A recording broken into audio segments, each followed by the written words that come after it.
Hello and welcome to this pit stop for Sierra West, designed by Jonny Pac Cantin, published by Board and Dice, solo mode by David Turchi.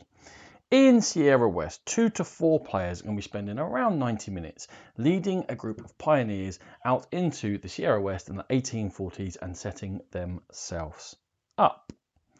Now, they've got a mountain up here they're going to explore. There are 4 different modes in the game. We'll discuss how that changes it. They're going to be moving their wagons along the trails. They're going to be collecting cards into their deck. And most of all, they're going to be taking actions along here with their 2 workers. At the beginning of each player's turn, they're going to draw 3 cards from their deck, which they can build up.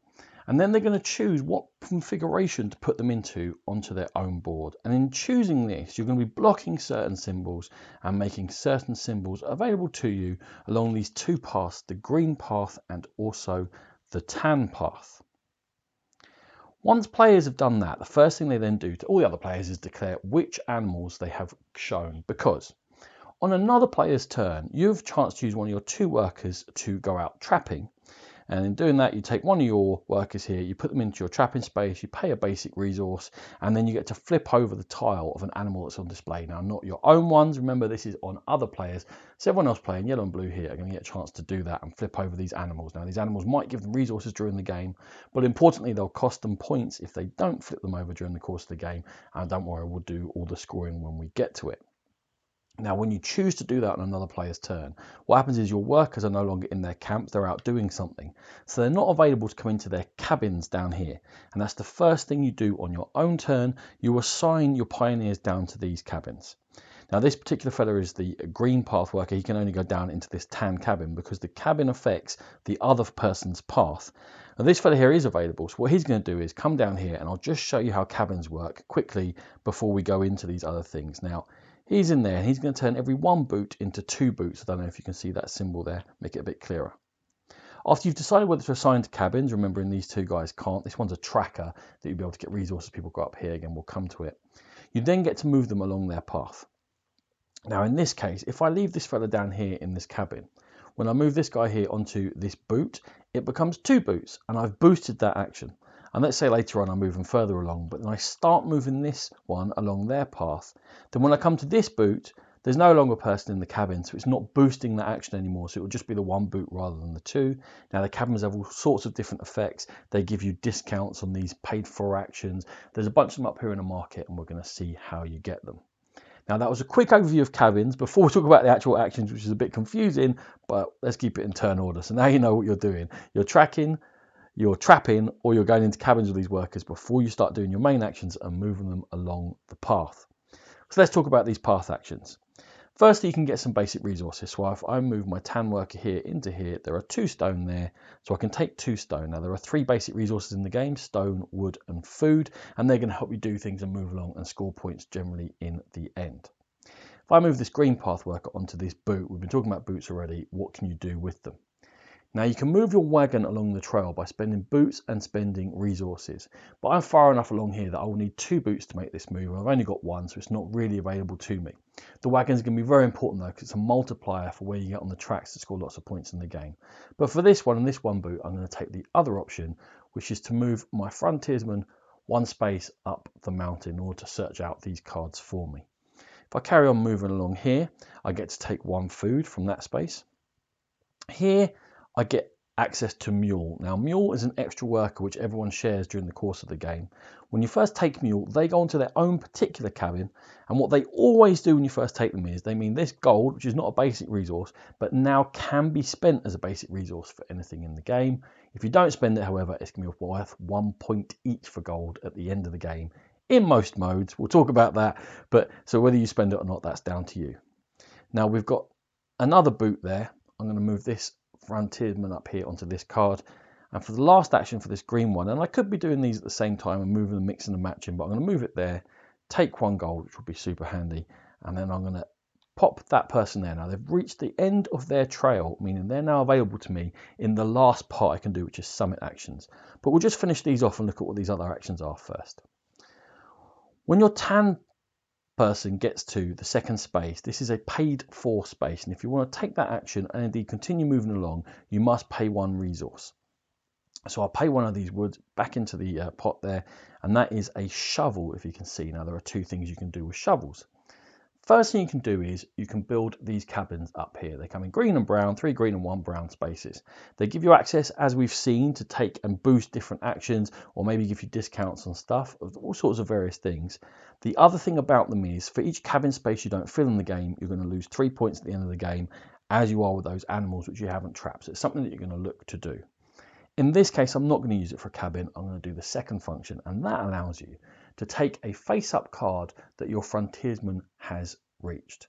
So in this case, I spend the shovel, this frontiersman comes all the way back to the bottom, and I take this card. Now, the first thing is, this card gets added to my deck. I can choose to put it on top of my deck or into my discard pile, which gets shuffled around once I get all the way through. You start with 9 cards in your deck, so it's not huge. But the second thing is, as well as giving me these different actions and being mode specific, the mountain is made up of different cards depending on which mode you're in, completely different cards. But also I'm going to score some points. For getting one of these cards, it's 1 point, 2 is 3, 3 is 6, 4 is 10, 5 is 15, and plus 5 for each one after that. But this one I now take, scoring me points and giving me access to different actions. Any cards which then don't have anything over them are going to get flipped over. Now, they may be these normal cards you put into your deck, or they may be these special cards which will always have a symbol on the back. These cards, no matter what mode you're in, are going to get added to what's called your trail down here that your wagon's going along. When I push that in there, it's going to have a different effect according to the mode. In this case, it means I can harvest more apples. We'll get to how we do that. Also, this is the timer on the game. And when the 6th card is added to a trail, we finish that round of turns. Everyone gets one more turn after that, and then we're going to add up all of our points for the things that we have done. So that's what we're using shovels for, building cabins or taking cards, and that's the timer of the game. The next thing I'm going to move on here to is the fur trade. Now, this is the other thing I get from tracking and trapping these animals. In the fur trade, I'm going to take one of all the things for the animals I have already trapped. So in this case, I'm going to get a food and a stone, and this elk is particular to this apple hill mode, and it's going to give me apples, and these 4 animals are going to be in every game, and there's a different animal available for each mode. But in this case, 1 green apple and 1 red apple gets added up here. This is a shared resource of apples. These are going to go up and down throughout the game. And when we get through to the other cards, we'll see what you can do with apples and how they're going to boost you. So I've done that for my fur trade. Now, this last space here is a hazard. In all games, you can get these bears that can attack you. There are other hazards that can possibly come out, like banjos in the river mode. But for this, it gives me no benefit. But if I want to go onto and onwards from this space, then I'm going to have to pay. Now, I either pay the 2 resources down here, or I destroy one of my cabins, or I move my wagon backwards on the trail. Why would I want to do that? There's no spaces left, is because if I do that and get to the end here, that gives me access to these summit actions that I mentioned earlier, the last thing I can do. In this case, I don't need to, so I'm not going to pay it, and I'll leave it there. And I'll say I'm done with my path actions. Now the summit actions are available to me. Now, very handily, Mule, as well as making those gold wild resources for me, is also able to help me take one of these summit actions. You can do a maximum of 3 from the 3 available if you get both of your workers to the end of their paths. What do these summit actions do? Well, very importantly, and the first one we're going to look at is they're going to help you move up these tracks. If I choose this summit action, this tells me if I spend 2 stone and 1 food, which luckily enough I have here, I can move up 1 on this gold track. When I move up the gold track, I get the chance to get something extra. It depends upon which track we're on up there. In this case, it's 1 piece of gold, super handy. Also, I said there were 2 spaces down here. One of them, trapping the animals again. The other one is the tracking one. Now, everyone has a chance. Any workers in their camp, they can pop them in there and they'll get 1 resource of whatever's at the bottom of here. In this case, if they choose to, and they don't want to use their cabins next turn, they can take 1 stone by popping a worker into their own tracking space. The other thing about these are, this is one of the main drivers of points. I said that you're going to score points for taking the cards from here. The other thing is, when you move your wagon along the trail, you'll see these multipliers here on the board. They multiply how far you've got on all of these tracks. These apple ones, again, Apple Hill specific, these 3 always in every mode. So now I've got up to 5, it actually blocks anyone else getting up to 5, and that's going to be a good multiplier for me when I move my wagon along, hopefully. How do I move my wagon along? We talked about if you get boots, you can move it along by spending resources. However, some of these summit actions let you do it as well. So here I'm going to use old Muley, stick him up there, and that icon there says if I spend 2 gold, I get 1 wagon wheel. I've been collecting gold this turn, there we go. and I can move my wagon one space along without paying boots and resources. Once I've done my summit actions, I say I'm done. My workers come back to camp ready to track or trap for me. Muley comes back and sits in the cabin. I wipe out my cards and then I draw 3 more cards so I can start planning in my head how I'm going to put my configuration out. Play will continue on. I'll see if there's animals I want to trap, and then it comes back round to me. And we're just very quickly going to look at some mode specific cards here so we can see what you do with the apples, and then we'll talk about how you're going to score points and win the game. So if I pop these in here, you'll see that the elk is available on these apple specific cards. It wouldn't be on any other cards. The other extra things you're going to see on here are, if I move this one here along the green path, that's going to add 2 red and 2 green into the pot there.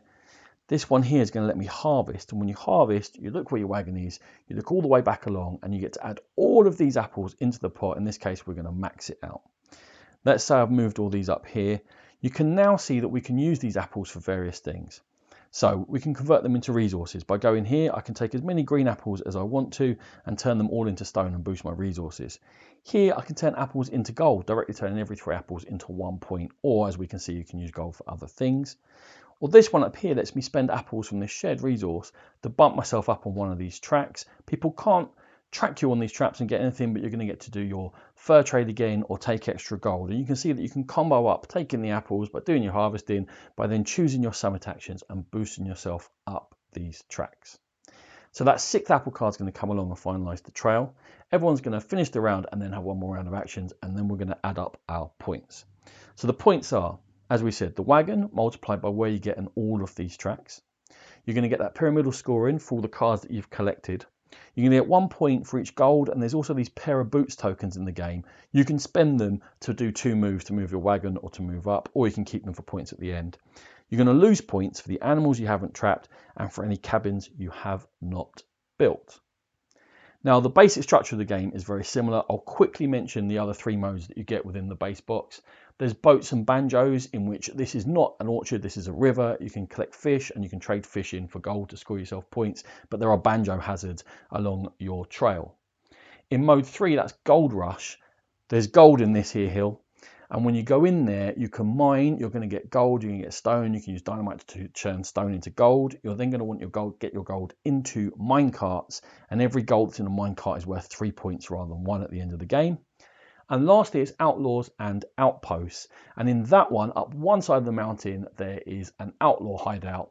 And you can go in there with bullets and you can shoot them. And when you kill an outlaw, or let's say capture if you're more friendly, for every outlaw you have, it then gets multiplied by your wagons following the trail. And that's going to give you an extra boost to score points. Whichever mode you use though, the basic gameplay is the same of building your trail, moving them along, comboing with your cabins, your other powers, looking to be the most successful pioneer in Sierra West. This has been a Game Pit Stop. For more videos like this, please check out our YouTube channel. For more in-depth coverage of gaming, please check out the Game Pit podcast. Thank you.